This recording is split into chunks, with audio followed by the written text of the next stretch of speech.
When a new employee joins a company, their first 2 weeks usually look like this: sitting in a quiet, sterile room, entirely disconnected from the actual tools, software, and physical machinery they were hired to use. This is the classic model of learning before working. Organizations front-load hundreds of hours of modules, lectures, and hypothetical scenarios long before the employee ever encounters a real-world task that requires that information. But human memory decays rapidly without immediate application. By the time that employee reaches their desk and logs into the actual systems, the vast majority of what they consumed in the classroom has already vanished. This chart illustrates the operational reality of that decay. Look at the top section. After a dedicated 2-week training program, what follows is a volatile period of high initial error rates, represented by this jagged red line. The return on investment is painfully slow. The alternative is the augmented workspace.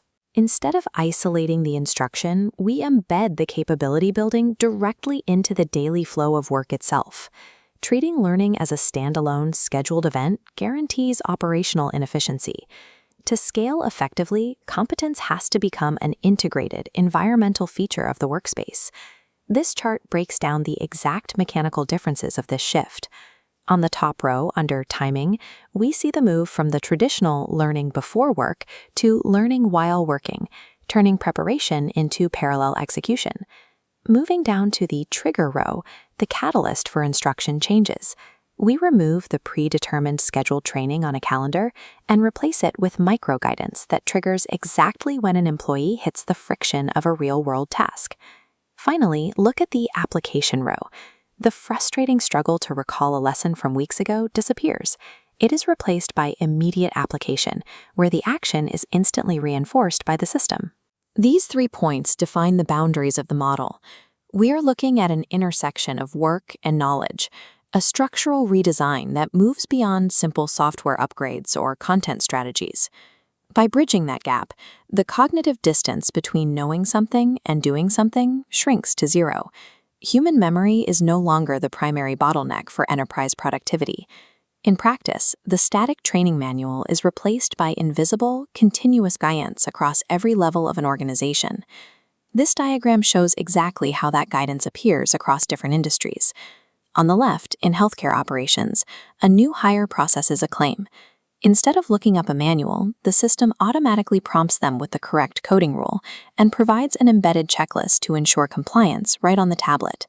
In the center panel, for corporate knowledge workers, integrated tooltips guide data entry to prevent common mistakes.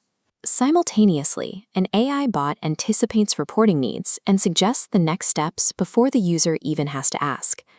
And on the right, in physical manufacturing, a field technician repairing equipment receives safety alerts and step-by-step instructions overlaid directly onto the physical machinery.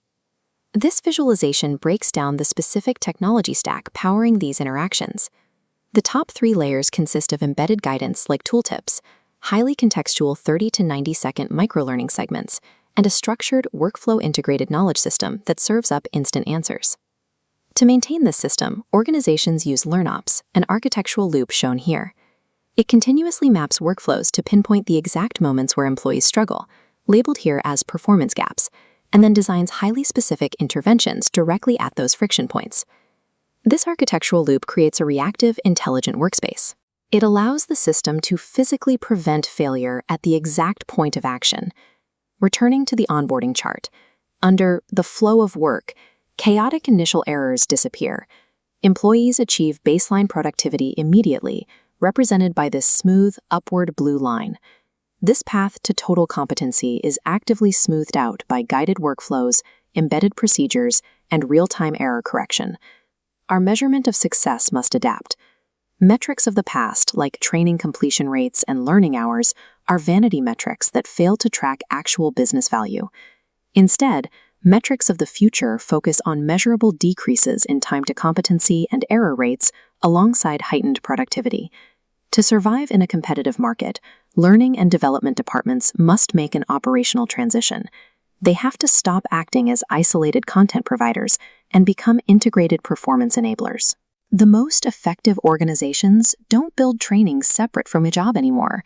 They architect work environments that inherently make their people smarter, faster, and more capable simply by participating in them.